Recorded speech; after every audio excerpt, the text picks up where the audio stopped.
He'll make it for sure. Now that's why I backed him on Tap Touch. Hey, Luke! Yes, Gene Simmons? He's probably the best when it comes to this stuff! Thanks, Gene. You've got the touch! You got the touch, you got the power. Got the touch? Choose Tap Touch. Better your bet. Download the app today. Chances are you're about to lose. For free and confidential support, call 1-800-858-858 or visit gamblinghelponline.org.au.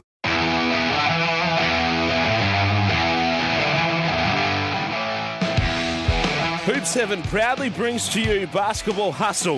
Ellis fumbled the ball. 2 on the shot clock. Throws up a prayer. Yes! As he was falling to the ground, it's a 3. He shot it literally from the hip. Definitely a highlight. Here come the Billikens. 4 on 2. McCall. Ellis. Left corner. We're missing out. Bang! From way down under.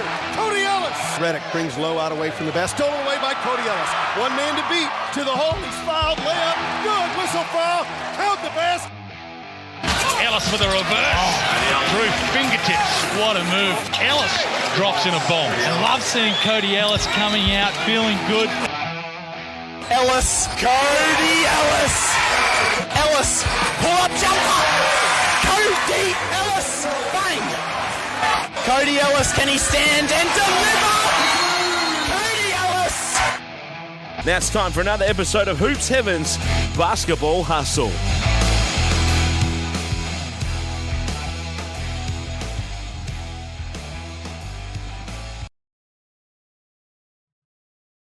Hello and welcome to Hoops Heaven's Basketball Hustle for another week, and boy oh boy, it just seems like week after week, Cody, we have more and more to talk about in the world of the NBL, and this week will be no different. It's good to have you back. Thank you to Simon Mitchell for stepping in last week, but we'll reflect back on the Aron Baynes suspension and the footage that, unfortunately, I think for the NBL we've now all seen. We'll talk about the explosion from Trentyn Flowers, Sydney and Melbourne making a statement, Perth and Brisbane having a bit of a stumble. Unfortunately, the one thing you didn't want to say 2 weeks ago was the same old Hawks, but we can't avoid that anymore. We do have an official new home now for DJ Vasiljevic, and I want to ask you if we might see one for Tyler Cook. So that's a lot for us to get through. We're here thanks to Hoops Heaven, of course, and Tab Touch. And I'm Chris Pike, but Cody Ellis, it's good to have you back. Yeah, good to be back, mate. Big thank you to Simon last week for filling in for me at the last minute, like I mentioned over the weekend. But no, great episode. If you haven't gone back and had a listen, it's awesome. He's a great basketball mind and had some really good insights. So it was a great episode to listen to. And it was nice to not have to listen to my own voice for once, which was great.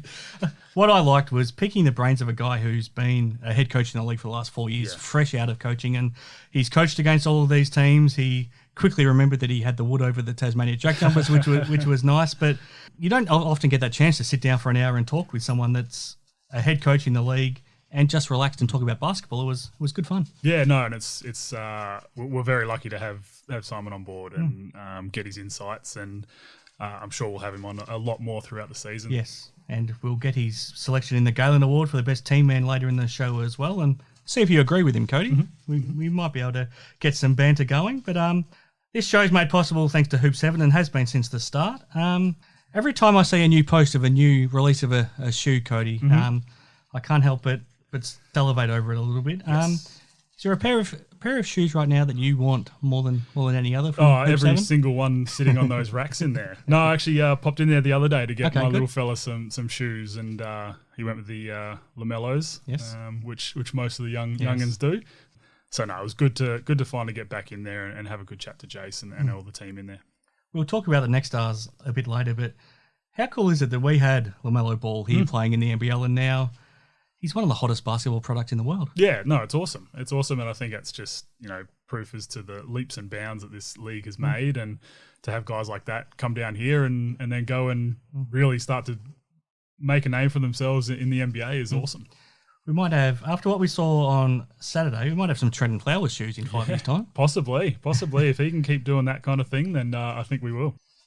We'll talk about him a bit more shortly, but let's get to the biggest news as we are recording this. DJ Vasiljevic, he will be back in the league. It won't be at the Sydney Kings. No. He's been training with the Adelaide 36ers, but because the Kings released him so he could go chase his NBA dream, the Kings still had control over I guess, his rights. Yeah. It's probably the best way to put it. So the Kings had to release him to be allowed to sign for another club. Full credit to the Kings for letting him go. I assume there was some sort of arrangement organised so they get something back in return, but the league's better for having somebody like DJ Vasiljevic playing in it. We don't want to see him have to go overseas to play. No, absolutely. And it was always tough losing both Zaev and DJ last year, at the end of last year, thinking coming into this season that we wouldn't see either of them. I mean, those two were huge parts of why the Kings were so successful over those past couple of years. So, no, look, a massive shout out to the Kings for actually releasing him and letting him sign elsewhere, because it's only good for the league. And, you know, they're in a position where they're not going to want to get rid of any of their players at the moment. Yeah. So, you know, it's an interesting little spot, but I'm glad that they've released him and that we'll get to see him again. It's an interesting one for Sydney. I mean, clearly they would like him part of their team because he's such a good player, but at the same time, I think they're very happy with the squad that they've got. Did they make the right choice by not releasing somebody else to bring him back in? It's tough because, I mean, realistically, you got to release one of the younger boys on the team, and that's something that, you know, you don't really want to do. I mean, with a guy like DJ, you'd probably try and exhaust all options before it happened. Yeah. But, you know, you also don't want a disgruntled player either, you know, whether it's DJ having trained with Adelaide for, you know, the past week or so or a couple of weeks now, and then being like, oh, no, you've got to come and play for us, and him not actually enjoying his time and getting the most out of him. So it's tough, but no, look, I think they've made the right call. Yeah. It's an interesting one for Adelaide. We've talked about over the last 3 weeks on this show about the type of player we thought they needed to bring in. We thought they could use a point guard, they could use an athletic wing, they could use a big. We didn't necessarily think they needed another two guard. Anything but. But he's such a good player. I mean, we've also talked about how Adelaide needs someone that can come in and take over a game, a finisher. Yep. Simon talked about it last week. They don't have a finisher. You can look at the other teams across the league and they've all got finishers. Yep. There's Bryce in Perth. You've got, you know, Golding in Melbourne. You've got finishers across the league. Even Patrick Miller's shown that he's a finisher in Cairns. And I think he calls himself the closer. So it's a self-entitled nickname. But every team sort of has that closer. Adelaide hasn't had that. No. DJ gives them that instantly. He does. And look, a two-man was not exactly what they needed, right? They're fully loaded with those. You know, realistically, you've got McCarron, you've got Cody, you've got Sunday. Yes. Flowers could be that two, can stretch to the three. Even Nick Marshall. Yeah, well, that's it. So they didn't need a two-man. But if you can bring in a guy like DJ and the caliber of player he is, you do it, right? And then you kind of move your parts around around that. So, look, I think it's a good signing. You know, I think he'll kind of bring that winning culture as well because he's a known and proven winner. Yeah. And I think he'll certainly help them. They're a team that hasn't had swagger. Hello to Elvis down there, our third co-host, having some fun running around us. But they're just a team that hasn't had swagger. Yeah. DJ brings that. I feel like he just gives them that confidence that they can win these games where they probably haven't over the last 3 years. Oh, for sure. And look, I think Wiley gives them a little bit of that. Yes. But bringing DJ in, it just gives them that different look for sure. I think you're right.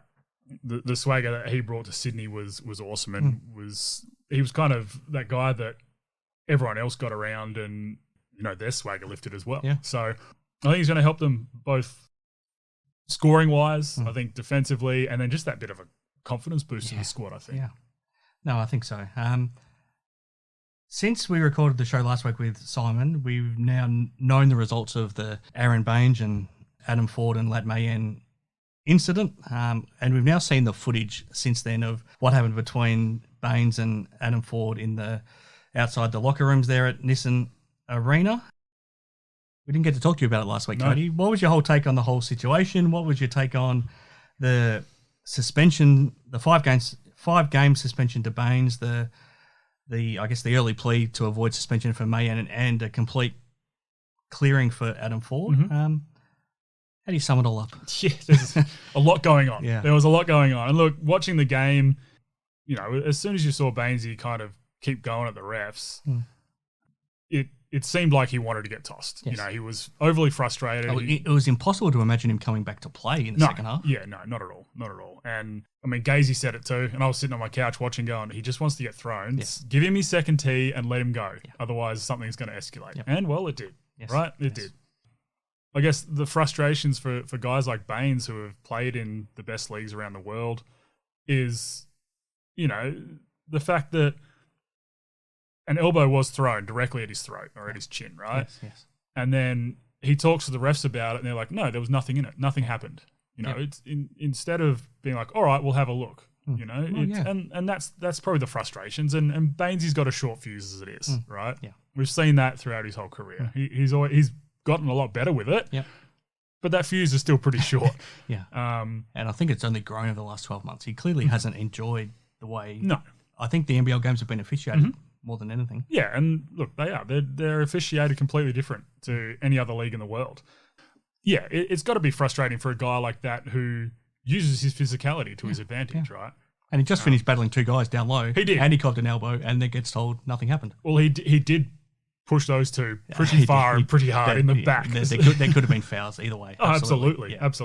But then, I mean, look, that man turns around, swings his elbow way too high, for a swim move for a box out, and he knew what he was doing. Yep.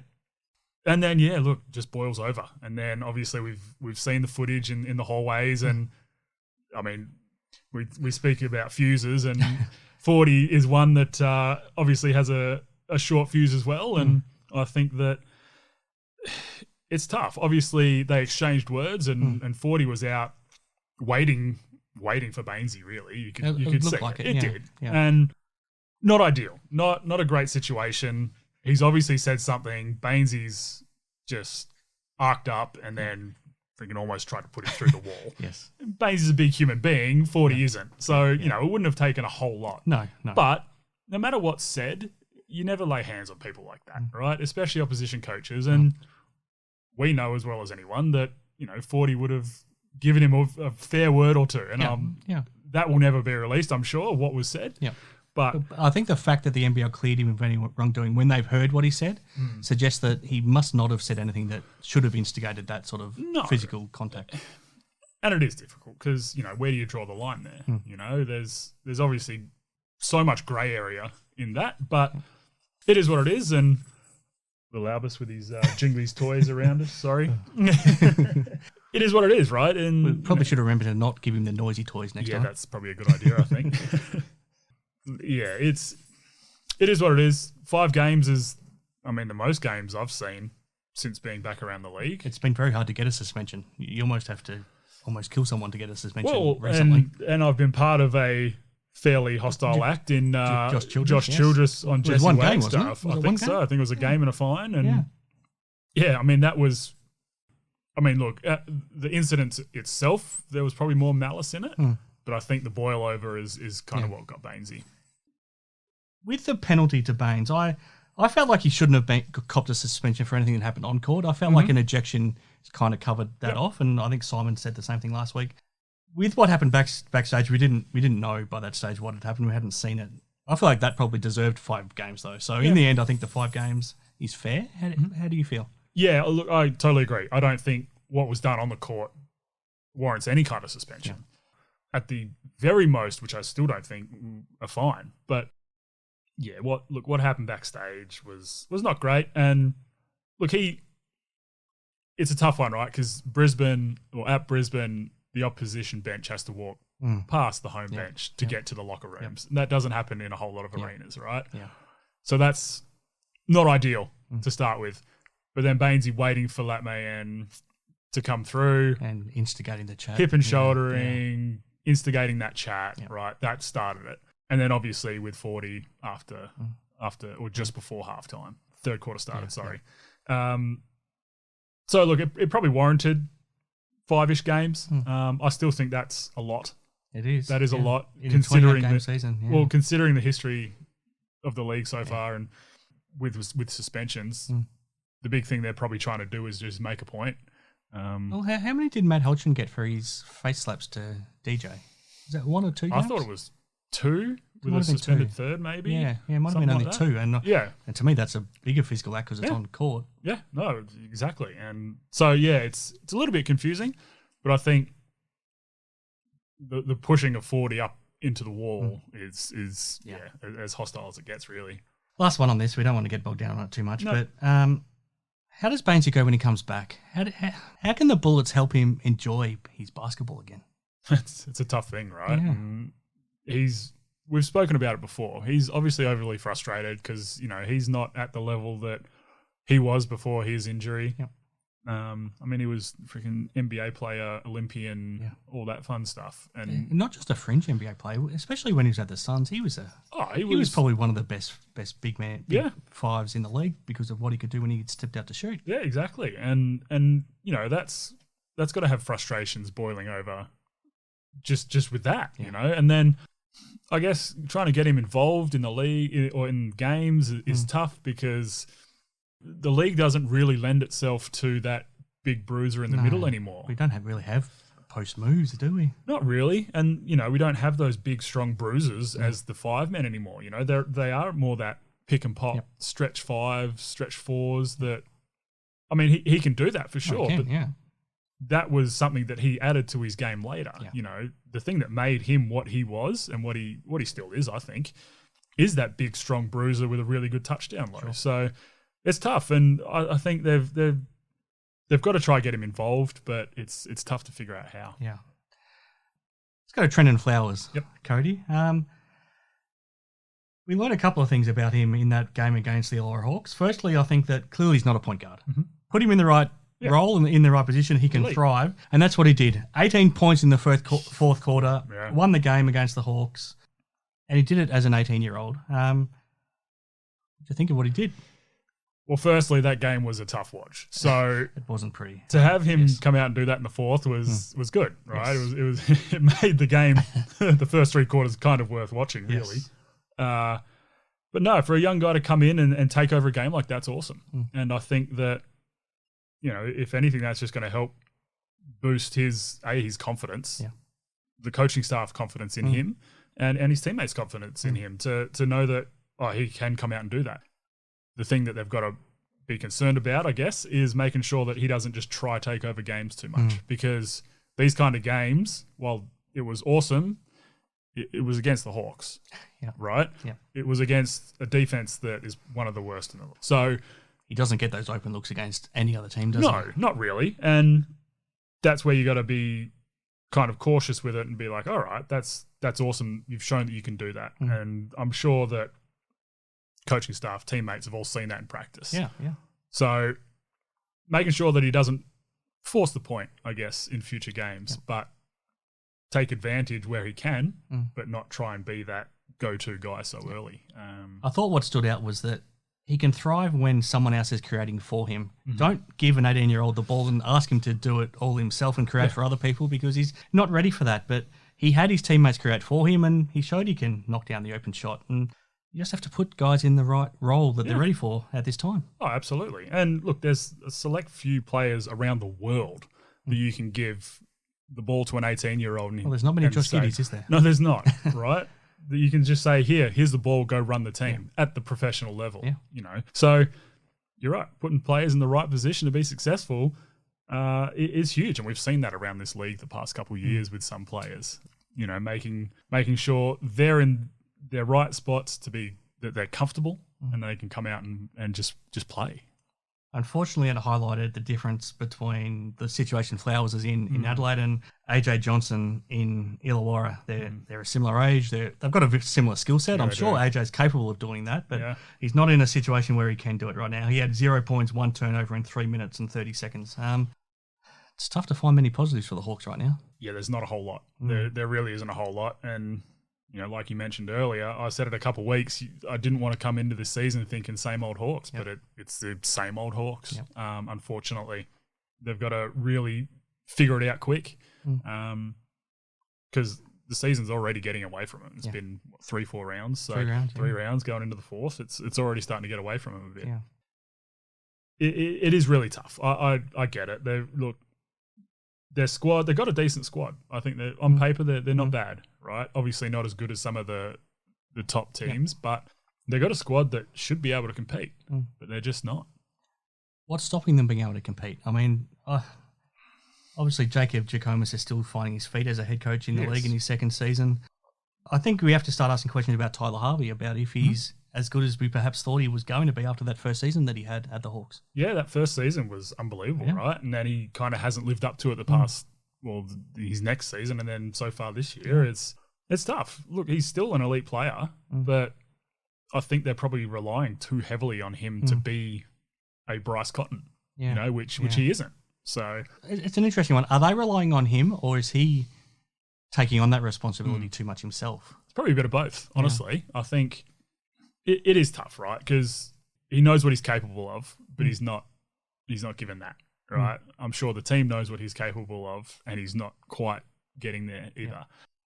Yeah, look, I think it is a little of column A and a little of column B, but I'm not really sure how they fix it. I mean, apart from sharing the ball, but it just depends on their systems, really. They were two terrible games from them. I mean, they got completely blown out of the water by the JackJumpers and lost by 30. That was a game where Jacob afterwards talked about how they tried to push the pace too much, and they tried to up the tempo, and they ended up not being able to score, and also couldn't stop Tasmania at the other end. And then they slowed things down a little bit against Adelaide, but they still just couldn't get anything going either. And there, defensively they were a little bit better, but again their offense just didn't flow even by slowing down the pace. I don't know. No. What are their options? How do they try to get this thing on track? Well, see, they've got a young enough squad that they can be that team, and they've got the right players to push the ball, right? You got to be able to push the ball and realize, all right, we're going to get a really good shot here, whether it's feet in the paint, kick out three, or on the rim, But they got to find that happy medium of pushing the ball, like I said, getting that great shot. It has to be a great shot, or kick it out. All right, let's get through something. Let's get through a set. Let's get Sam the ball down low. Let's get him into the game. Let's get Tyler coming off pin downs or turnouts or something like that. Like, don't just give him the ball. And this is kind of what we're seeing at Perth right now. Is don't just give Tyler Harvey the ball and say, here, go do something. The league doesn't lend itself to that. That's not how you're successful here. Yeah.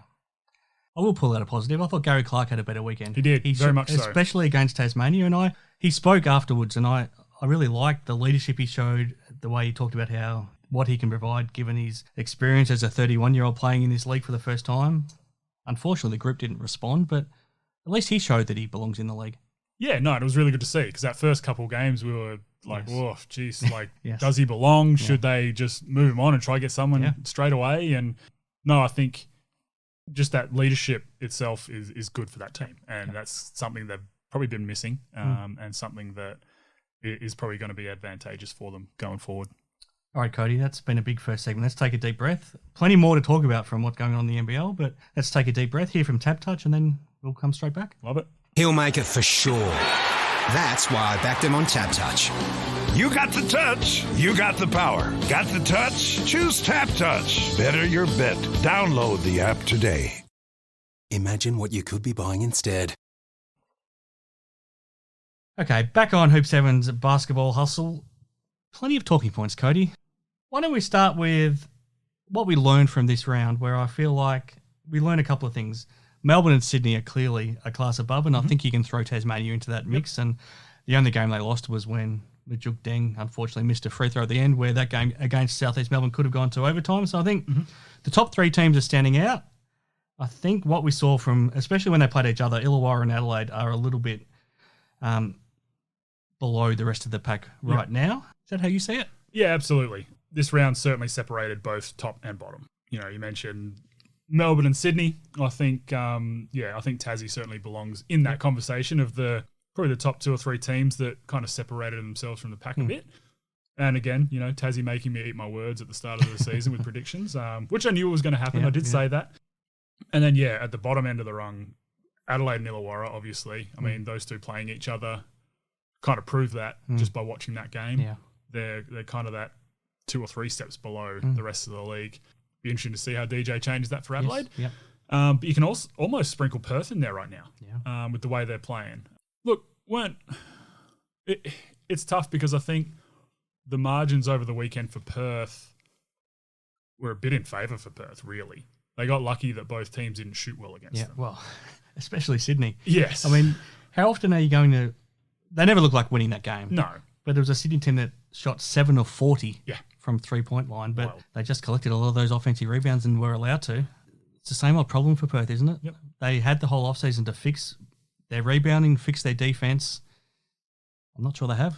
Not overly. I think they've added the right pieces to be able to do that. Yeah. I don't think Sar's probably quite as aggressive on the boards as he needs to be. But again, he's a young kid that's probably still trying to figure out his 7-1 body as well, you know. Pinder, I thought, did a better job in that second game against Melbourne. I think he probably had the most rebounds for the game as well. So I think over the weekend, he did a lot better. And just his activity and his just want to go and get it, I think is something that Perth needs. And they need him to be able to do that. He needs to be getting 10 boards a game. I think that needs to be his minimum and his goal. And he was doing that last year in Cairns. Yeah, absolutely. So he needs to be able to go and do that, especially playing in Perth, where it's not the best shooters gym in the world at the best of times, let alone when both teams aren't shooting well anyway. So it is tough being that only one that is really that aggressor on the boards. But look, I mean, they haven't really fixed their woes. And offensively, I mean, I just feel like it's too stagnant still. Does that come from not having a genuine point guard like we've talked about? I think so. I don't think Ty or Corey are, point guards by any stretch. I think Ty probably more so, but he's not having the best year right now. He's a bit all over the place, and it's tough. Yeah, you're right. They don't have that point guard, and you can't just ask Bryce to do it all. It's it's not how this league works. No, because the opposition knows that they just have to focus on him. I mean, you have to feel for, especially a Friday night, for Bryce to have to play that whole game with Melbourne able to rotate between having Delly and Illy guarding him, but also having Travers both at the same time at different times. And then you're right, Travers behind them as well to give them that length. Man, I feel for Bryce right now because his numbers aren't what they are used to be, but I don't think it's anything that's his fault. I mean, it's just the position and system that he's in. Yeah, and look, I feel like they're probably not running the right plays for him, right? Or running plays for him at all. Yeah, it's more of a one action, kick the ball, give him the ball, let him try go to work, which is exhausting, right? That's exhausting, especially when you've got elite defenders, and every team has elite defenders at that level now, at that position, First possession against Sydney, right? Run an action, Bryce comes to the top, kicks it on, flare screen for him, Ty skips it over, wide open three, bang. And then I feel like they didn't really run much for him after that. He got a transition one down the middle with his left.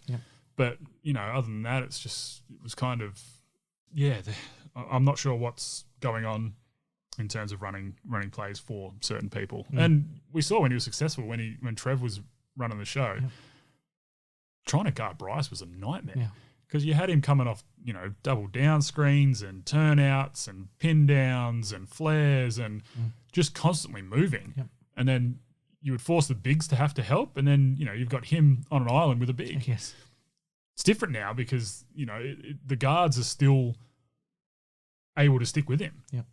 I think we underestimate that he also had good point guards. So it was Damien Martin at the start, then Mitch Norton, who helped to put him in that situation too. Oh, absolutely. And look, I think part of it is the bigs as well.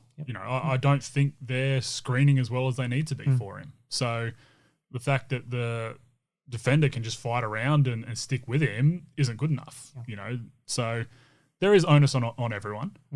But yeah, he's certainly visibly frustrated, and I could see that. I was at the game on Friday night against Melbourne, and you could see he's just visibly frustrated right now. And physicality is the one way to try and stop Bryce. I mean, there's no way to stop him, obviously, but that's how you try and stop him is to be physical. And Melbourne have the two most physical defenders in the league in Shea and Delly, so they did a good job with that. But you could see every time something would happen, Bryce would be talking to the refs and all that. His head's not in it because he's obviously frustrated from lots of different reasons, I'm sure. Yes. Touching on Melbourne United, they kept winning and obviously went back on Sunday and took care of business against the Brisbane Bullets to go to 4-1. But one of those physical guards, Matthew Dellavedova, unfortunately suffered another concussion. We saw them deal with this with Shea Lee last season. And I feel like they handled that situation as well as they could have. They gave Shea plenty of time to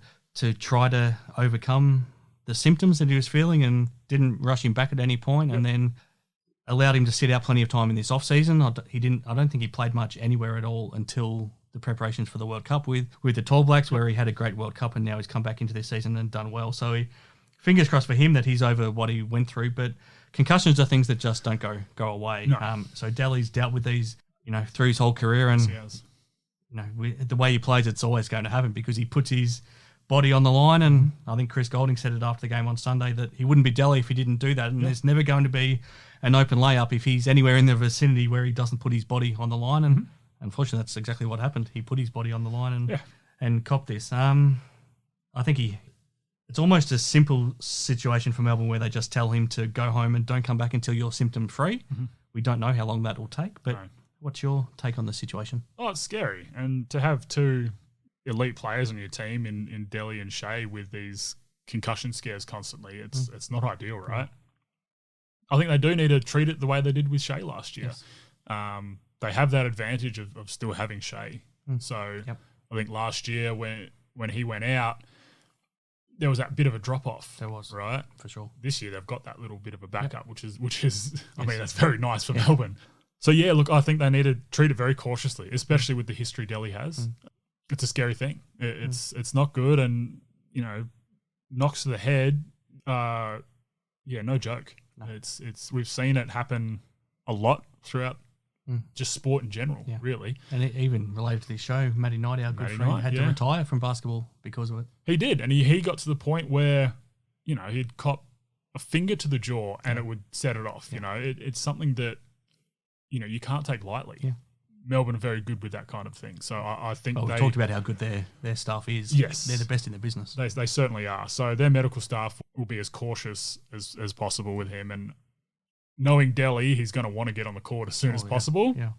They've got to try and find that, that middle ground where you don't have any more symptoms and you're still able to go out and beat Delly on the floor. As a recent player, I mean, you go back as recently as even 5 years, but even beyond that, 10, 20 years ago, and it was almost a sign of toughness that you would shake off a concussion and play through it, and that was a way of showing how tough you were. Do you feel like as a player now it's changed where you are honest with yourself and with your team and with your coaching staff and medical staff, where if you have any type of symptoms, if it's a headache, if it's dizziness, if it's whatever it is related to the concussion, that you're honest about it? You have to be. There's too much science around it all, and there's been too many findings with head injuries. You just can't play with it. It's all well and good to, try rub it off and be tough and, well, quotations, tough. Yeah. But it's going to affect you after basketball. It doesn't go away. No. It's not something that heals. No, exactly. And, these brain injuries are not a good thing. So I think, you have to be honest with it. You can't, even think, the symptoms are 90% gone. I'll be right. It's not how it is these days because, again, there's too much science around it. There's been too many findings, and it's a scary thing. Did you ever get a concussion? Yeah, a couple of them. Yeah, for sure. When I broke my nose, I definitely got concussed. A few probably in the early days where, again, same thing. Yep. I'll be right. Yeah. Feel a bit dizzy for a play or so, and then you're like, okay, I'm good. Yeah. Not too many later in my career, which is good. I'm happy with that. Excellent. Sticking with Melbourne, you caught up with Rob Loe last week. I want to get your thoughts. I don't know if I've ever seen him enjoy his basketball as much as he's enjoying this season. And I feel like it's because he's playing without pressure. This is almost a bonus period of his career because he had retired and he's getting to have this extra stint in Melbourne while they're waiting for Joe Luala-Chul to come back, who will be back very, very soon. It might even be as soon as this week. It was good fun seeing him give Rocco Zakasi some lessons with the old man teaching the 17-year-old some lessons on Sunday. Yep. If you're Melbourne, do you try to find a way to keep him around? Or, better than anyone, would Rob want to stay around if they can keep him? If you're Melbourne, you have to try and keep him around, right? And, Simon's mentioned this a lot too. You have to find a way to try and at least keep him around in case something happens.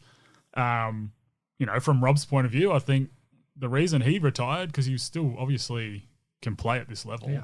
I mean, the reason he retired is because he's got a young family. He's got another little bub on the way and to go and spend time with his family. So they've got to try and find that middle ground of, keeping in touch at the very least in case that they need him further down the track.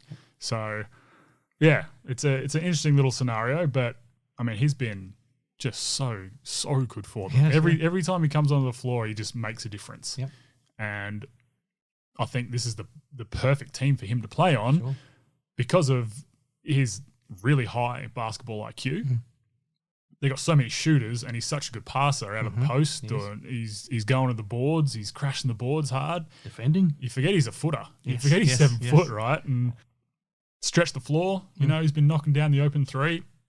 It's I'm sure everyone has enjoyed playing with him as well, and it's something that you do because you know he's that team guy, and it's a tough situation for Melbourne to be in. In the short term, does Delhi potentially go on the injured list and he just naturally can stay? Very possibly. Very possibly. You know, obviously it leaves a hole in the guard spot in those rotations a bit. But they are pretty deep there already, They aren't certainly they? are. I mean, they can use Ian Clark a lot more Yes. than they have been. They can. And I mean, I think he's been really good for them too. He had a really good weekend for the United. So yeah, interesting couple of weeks ahead, I think. Because you're right, depending on how long Delhi's out for, you know, Rob could just slot straight into that spot. Sydney Kings, very good weekend for them against Brisbane and Perth, making a statement. We had no idea what to expect from Jonah Bolden coming into this season. I mean, no one did. He hadn't played basketball for 3 years. Boy, he's looking good out there. He looks in great shape, but he also looks motivated and hungry. And 25 points, 27 rebounds in 2 games. Yep. Pretty impressive. That's exactly what you need from him, right? You need that kind of 10 and 10-ish for him to be successful for that Sydney team. And he's doing that, right? He's long, he's athletic. You're right. He's seems very hungry and wants to be out there, and which is awesome to see. He was a difference maker for them this weekend. I think, especially in their second game. Well, how obvious was it against Perth that he wanted a rebound? He was hungry for a rebound. No one he was playing against had any of that same desperation. No, they didn't. So he just, you're right. He just wanted them all, and that's the bottom line. So it's promising signs for Sydney fans. Are you surprised how good he's looking so quickly? Yes, actually I am. I didn't think, like you mentioned, we had no expectations going in because we haven't seen him in so long. I didn't think he'd be doing this sort of thing this early in the season. So it's really cool to see. It's awesome. Yeah. I want to get your thoughts on players playing against their former teams. It was good fun watching. You were in the building to see Luke Travers back against the Wildcats. I think he embraced the reception he got, and I think he enjoyed it. He threw down a dunk very early to make a statement. You saw it firsthand. I think there's a difference between booing a guy just because he's a former player and booing a guy for something that's a little more sinister. So I think it's all good fun if you boo a player who used to play for your team. But what did you make of it all just from being in the building? Yeah, look, I mean, it was obviously very hostile, and Perth Arena is a hostile environment, right? So Lockie Reed even had the microphone back, didn't he? Yes, he did. Yes, he did. He was surging up and down the court. So that was good. That brought back some memories. But no, look, he came out and didn't bother him in the slightest, you know, and he is that kind of a player, you know, that kind of thing wouldn't bother him. It obviously showed that it didn't. Came out early, had that dunk like you mentioned, had a few more dunks down the middle. Yeah. And I thought it was really good. I thought he's doing exactly what he needs to for Melbourne. And yeah, look, there was obviously boos. The one that I didn't like was when he had his nose split open and then they booed that. Yes. But you know, it wasn't like the whole stadium was going crazy booing. It was, you know, it was a few, but it was nothing crazy at all. I was fascinated watching Matt Kenyon's interactions with Scott Roth on Saturday when he was playing for the Phoenix against the JackJumpers, because if I think back to last year, Scott was one of his biggest supporters and he would encourage him to shoot all the time, and Kenny's a reluctant shooter at the best of times, but Scott was one of his biggest supporters. But now he's playing for the Phoenix and he's being left open, so Scott obviously knows the scout, and the scout is to let him shoot, and he knocked down a couple of threes, and he went back to Scott and was letting Scott know all about it, and knowing Scott, he would have enjoyed that. He would have actually embraced that little bit of interaction. But it's interesting. He was his biggest supporter, and now Kenny went back at him to let him know that he can shoot. Oh, absolutely. And look, it's one of those things that when he's on your team and people leave him open, you've got to be in his corner. Let that ride. Let it go. You got to build their confidence, right? In those guys that aren't the most confident shooters in the world. But then when they're not on your team, then it's, leave them open, right? Leave them open. And to be honest with you, a wide open three is, it does play with your head, right? Yeah. I much prefer to shoot a three with someone running at me. Obviously not a contested one. No, although I don't mind a contested three. Yeah. But it's a lot you easier just have to think shoot. about it too much, Exactly. don't you? You really do. And look, we saw him make that first one in the corner and then run back and chirp at him. Yeah. But then we also saw a couple that hit the side of the backboard and one that went way too long. Yep. And so, look, I think it ended up probably working in the JackJumpers' favour a little bit. Yes. But you're right. I mean, he was just having fun with it. And it was pretty cool to see. In that situation, would Kenny and Scott, knowing both of them a little bit, are they the type of guys that in the heat of the moment it got a little bit heated, but 5 minutes after the game they probably were having a laugh about it backstage? Oh, I'm sure they were. You know, it's one of those things. Once you cross those lines, it's a different ball game, right? There's no friends outside of your team, and after it's all finished, then it's different, right? So I'm sure they were. I mean, those two last couple seasons together, so you know I'm sure they're certainly close. What is it like playing against your old team? It's interesting. The first time is a bit of a different feeling, but kind of after that first time, it's just a bit of it is what it is, just another team, you know? So, was there any extra spice for you because you went from one rival to the other? Yeah, it was. I was in a bit of a different circumstance there for sure. So, obviously that big New South Wales rivalry and to be on one side and then flip to the other. And there was lots that went on in it, and it was always talked up a lot, and it was one of those games that the crowd would be more into. So it was always fun though. It was always a lot of fun. Even though you were never a Wildcats player, when you would come back to play in Perth, did it almost feel like you were playing against a former team because it's your hometown and your history with the club? Yes and no. Early in my career, definitely. It was probably more intimidating than anything. Just, you know, obviously you walk out of the tunnel, out of the players' tunnel, and you look up to the left and there's Dad's banner or his number hanging in the rafters. And, you know, it got to a point later on, probably more so when I was with the Hawks, of it's just another game. Got to come into a hostile environment against, you know, the best team of the last 10 years and try beat them. So, yeah, look, it was definitely an interesting one coming here and playing. All right, Cody, I think we've managed to cover most things that we wanted to cover. Let's take a deep breath and start having a look towards round 4 already in the NBL. We'll have a look at the NBLxNBA games as well and wrap things up. Love it.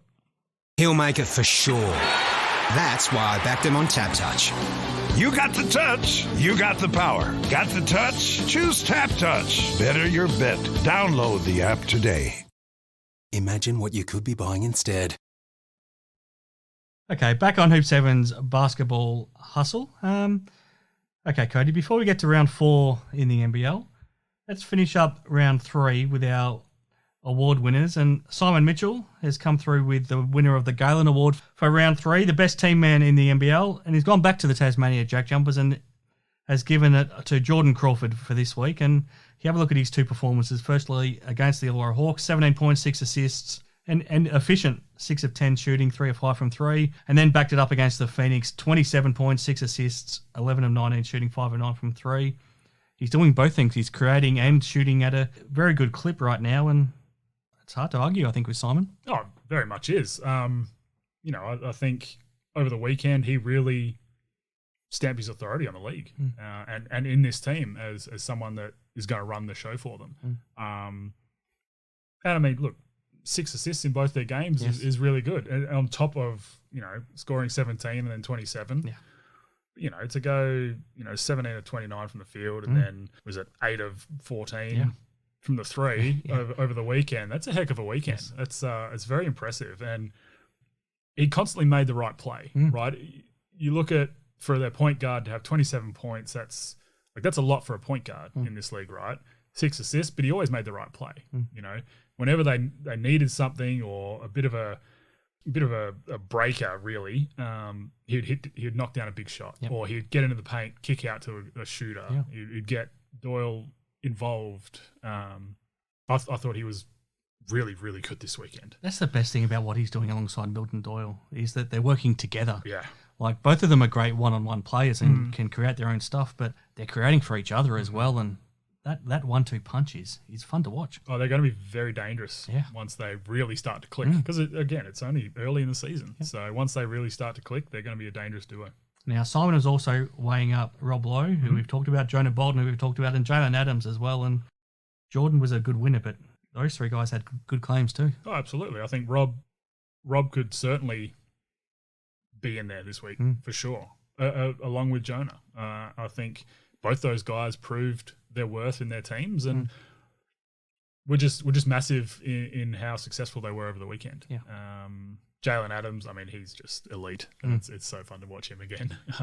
But yeah, look, I think those three could certainly be in considerations, but I think he's gone the right way with Jordan. That segues nicely into Matty Knight's votes for the Player of the Year for round 3 as well, Cody. And he started 1 vote for Nathan Sobey from the Bullets, 2 votes Jonah Bolden that we've talked about, 3 votes a guy we haven't talked about, Trey Kell. He's now finding his feet in Adelaide. 4 votes Jordan Crawford, 5 votes for Jalen Adams, and again, probably tough to argue.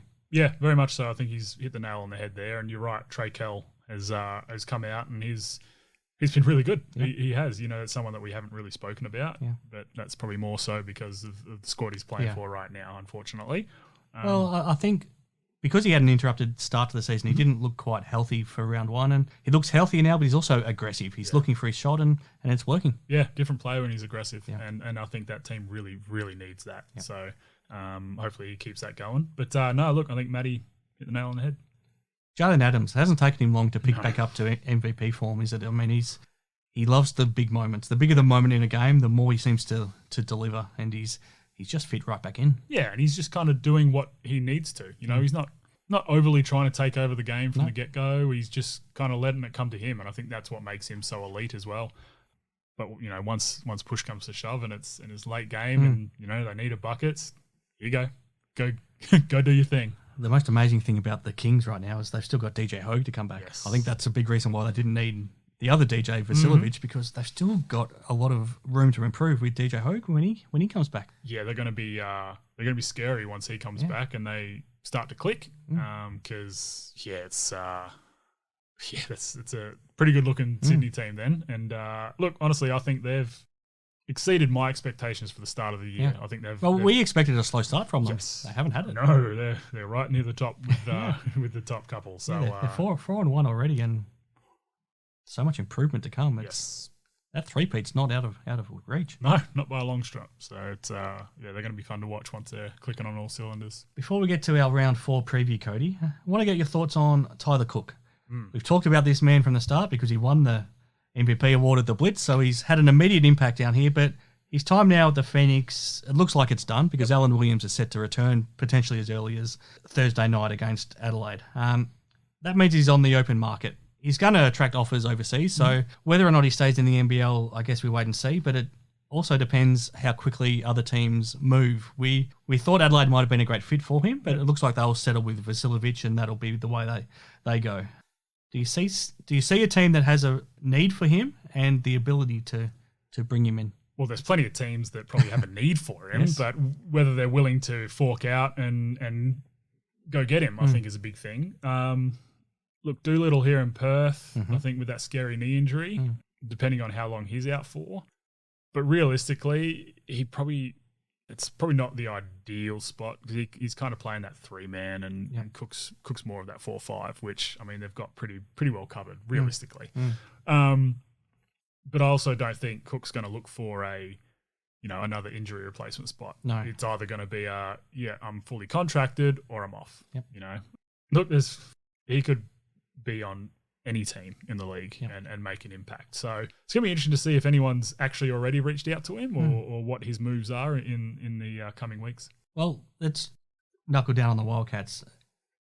Well, look, like you said, he's probably only going to sign if he's given the guarantee he'll be for the rest of the season. So let's assume that either Doolittle is ruled out for the season for the Wildcats or the Wildcats move Doolittle on.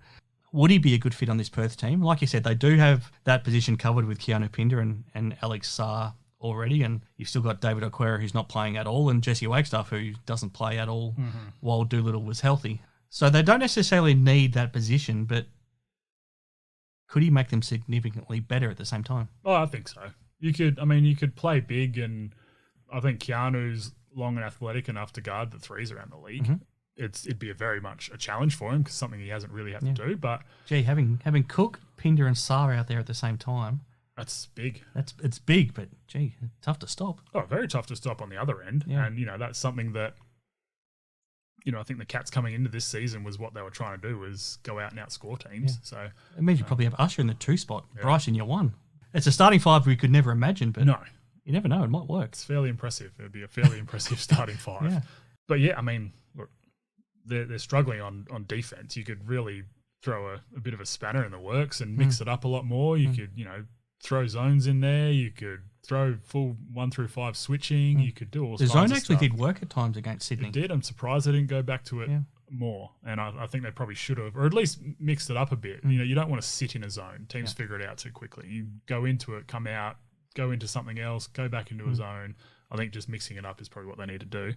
But yeah, look, he could certainly make an impact, and I think the Red Army would certainly embrace him with open arms. Well, yes or no, Cody? Does Cook end up in Perth? I don't think so. Okay. I don't think he does. All right, let's get to round 4 preview, Cody, thanks to Tab Touch. Okay, Cody, round 4 in the NBL starts just the 1 game on Thursday night. Adelaide 36 is at home to the Southeast Melbourne Phoenix, both teams coming off a win. First of all, does DJ Vasiljevic play for Adelaide? I hope so. I really hope so, especially if he's been there for a week or so training with them. Yep. I think they need to slot him in as soon as possible. There's no point. He's cleared to go now, so there'd be no point in having him sit there. I think at least throw him in for a couple minutes here and there just to get his feet wet again. But I'm hoping so, and then see if Big Sauce is back for Phoenix as well. Well, good chance. He's pretty confident of being back for this game. How does he change things for them? Just energy, I think, is big for them. They've done well to be where they're at without him in the lineup. And without Cook for the last, I think, 3 games too. Yeah. I think they've done really well to cover that. And look, they're going to take a little bit to gel again with him in the lineup and the different rotations. But I think it's only going to help guys like Mitch Creek, bolster their bigs. Well, we saw how unstoppable they could be together at times last season. Very much so. Who wins? I think the Phoenix get this one for sure. Friday night, just the 1 game as well. Illawarra Hawks at home to Melbourne United. If the Hawks are ever going to make a statement, this is the time to do it. Can they do it? No. I think Melbourne right now is just on too much of a roll, and they've obviously proved this weekend just how elite they can be. Obviously, Delhi's not going to play. No. We probably won't see Delhi for at least a couple of weeks, you'd think. But Joe Lualatul might. Exactly, which will be huge for them, right? Again, throwing new players, not so much new players, but throwing guys that haven't played so far this season into the mix does disrupt teams. And look, I don't think he'll be a massive disruption. They're so very well coached with Dean Vickman there, and I think I do think United get this one fairly easily. Are you scared for how this game might turn out for the Hawks? Yeah, look, we said that a couple of times last year, and they ended up holding their own, right? Yep. So who knows? It could very well blow out, but you never know on the road. Fair to say Justin Robinson won't go 1 of 15 again, though. You wouldn't think so. I wouldn't expect that we see that at all for the rest of the season. All right, so good luck to the Hawks, and check out the odds thanks to Tap Touch. 2 games now on Saturday. Southeast Melbourne Phoenix then come straight back from Adelaide to play host to the Brisbane Bullets. The Bullets playing their first game since last Sunday in Melbourne, so 2 games back-to-back in Melbourne, still without Aron Baynes. This is an interesting one, though. It is, and very quick turnaround for the Phoenix. I think with newly inserted players that are coming off injuries, I think that could hurt them a little bit. I think Brisbane do get this one, but I think it should be a really good game. Yeah, look, I think Brisbane get it purely for the fact that it's that short turnaround for the Phoenix. Interesting for the Bullets. They were pretty poor for 3 quarters against Melbourne, but when you then can turn things around in the 4th quarter, Defensively, they did well by going into a press, and they found some confidence offensively. I think 33 points in the last quarter. Even though you had a poor game, can you take some momentum out of finishing a game a bit better? Oh, definitely. When you have poor games, especially for the 3 quarters, you try to get out as much as you can from them. And the fact that they really, really held their own and played really well in that fourth quarter, just by mixing it up a bit, it kind of had that free swing. The game was pretty much done and dusted, and free swing. They obviously went out and played with a bit of bit more enthusiasm, which was really good to see, and hopefully they can bring some of that to this game on Saturday. Second up on Saturday night, Adelaide 36ers, Perth Wildcats. Every time these two teams play, there's always seems like there's a lot riding on it, and the stakes are pretty high for both teams. So Adelaide trying to build some momentum. Perth need a win. They can't afford to drop 3 in a row. No, they can't. I think they're the lowest on the ladder since the Rice Cotton era started. Yes. After finishing around. So that's not good signs for Perth. And they're lucky in the fact that it's another quick turnaround for Adelaide. Yep. They also play on Thursday night. And look, going into Adelaide's always tough. It's always tough to play there and to win there. And you're right, this is a rivalry that goes back as far as I can remember, even when Dad was with the club. Yep. So always fun between these two, and it's never usually a blowout either way. No. I expect a good game, but I do think the Cats get this one. And realistically, they need to get this one. No, they do. 2 fascinating games on Sunday. 4 really good teams. Melbourne United, again, another short turnaround. So they have to come home from Wollongong on Friday night and play the first game on Sunday. So a very short turnaround, but I don't think they have too much to complain about because they're playing a New Zealand Breakers team who's coming back from the US. Yes. Yeah, no, that's some pretty crazy scheduling. Recording this, we've just kind of finished that New Zealand and Jazz game, and then all of a sudden they're going to be playing on Sunday. They've got to travel halfway around the world. And well, they won't go home, will they? You wouldn't expect so, unless they go for one night to at least sleep in their own bed for a night and see the fams. But that's a heck of a turnaround. And realistically, Melbourne should get this one fairly easily. Sydney Kings and the Tasmania JackJumpers first up. They played already this season. The JackJumpers they handed the Kings their only loss of the season. This one's in Sydney. Complete clash of styles, which sometimes creates for a great contest as well. Can't wait for this one. It's going to be good. Sydney have kind of turned a corner really since that loss, and this round just gone kind of proved that a bit. I think they're playing that with that bit more swagger again, and they've been tough. But look, Tassie's right there too. I think. Yeah, this is the toss of the coin. This one, I think. I think I'm going to go with Tassie. I'm going to go with Tassie purely for the fact that I think that they can slow the Kings down enough and make them play in the half court, which probably isn't their strong suit at the moment. No. So, look, I think Tassie get this one. It'll be a good game. A good way to finish the round. To finish the show, Cody, let's talk about the NBLxNBA games. So both the Cairns Taipans and the New Zealand Breakers have now finished their 2-game stints over in the US. So the Taipans, they never had a full team out on the court, so it was tough for them to compete. Firstly, against the Wizards, they lost by 63. Then against the Raptors, they lost by 41. But they didn't have Tajima McCall or Taron Armstrong in that game. Then the Breakers, they were more competitive, but they had their full roster available, I think, pretty much. And then bringing in Anthony Lamb as well. So against the Portland Trail Blazers, they lost by 40. And as we just finished recording this, they were very competitive against the Utah Jazz and only lost by 20. What do you make of these games? I mean, we've talked about how disruptive it is to do it mid-season, and it's tough. The exposure is one thing that I'm fascinated about. Do you think the exposure makes it worth it for the clubs? Not overly, I think. It's tough, right? Because the league's been so good in building the brand and getting our talent out there and proving that this league is so good, right? It's so hard to go over there and play, 2 rounds into the season. That all of a sudden just makes it tough for those teams because, well, A, they miss a full round. Yeah. And 2 rounds in the case. It is 2 rounds, isn't it? Yeah. Because Cairns don't play at all this weekend. No, they don't. I'm not sure how they got out of that. That's an interesting one. They did well. But it's a difficult one, right? Because, you're not going to pass up an opportunity to go play against an NBA team on an NBA floor, right? Whether it's preseason or not for them. But we just, apart from when Adelaide won last year, right? Most games are pretty much blowouts, right? It's just a different game. It's such a different game. The court's that bit bigger. You can't play the same defense you can down here. You can't pack the paint like you usually do. And, you know, we see just that difference of athleticism and length as well. It's a really tough one to figure out. I mean, yeah, you can't replace that experience though. So do you persist with it moving forward?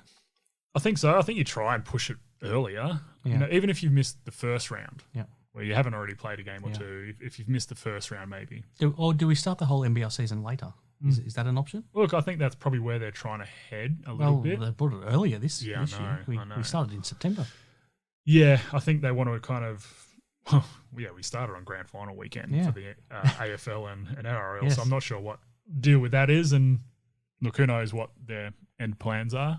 But look, if we're going to keep the NBL, NBA games going, I think you're right. The season probably needs to be pushed back a little bit, even if it's a month, right? Yeah. I think their big thing is making sure that the season's done by AFL starting up. Yeah. So it's difficult. It is difficult, and it's played at an odd time of the year over that Christmas and New Year time. But yeah, look, who knows? It's amazing that we've got this kind of thing going on. Yeah. But if it's worth it, probably not overly, unfortunately. But I mean, I can't see it going away anytime soon. On the other side of the fence, is there a chance that we get an NBA team coming here to play a preseason game? Probably not. No? Probably not. I mean, that'd be awesome. I think it'd be great, and it would make a lot more sense for us. Yeah. Yes. But I don't overly see that happen. Look, some NBA teams go and do, trips to China and parts of Europe and all that sort of stuff. So hopefully an NBA team comes down here. I don't see why they wouldn't want to. So yeah, hopefully they're working on that, because that'd be awesome. Yes. It would be a lot less disruption, wouldn't it? I mean, but yeah, I guess the money has to come from somewhere. Well, I mean, they've got enough of it. So.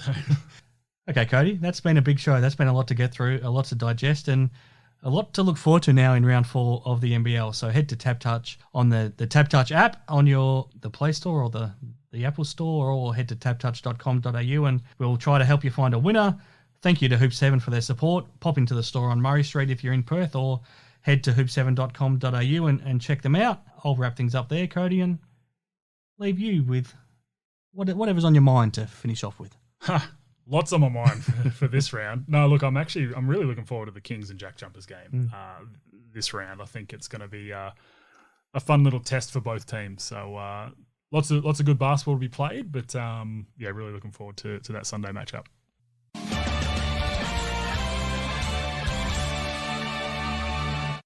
He'll make it for sure. Now that's why I backed him on TapTouch. Hey, Luke. Yes, Gene Simmons? He's probably the best when it comes to this stuff. Thanks, Gene. You've got the touch. You got the touch. You got the power.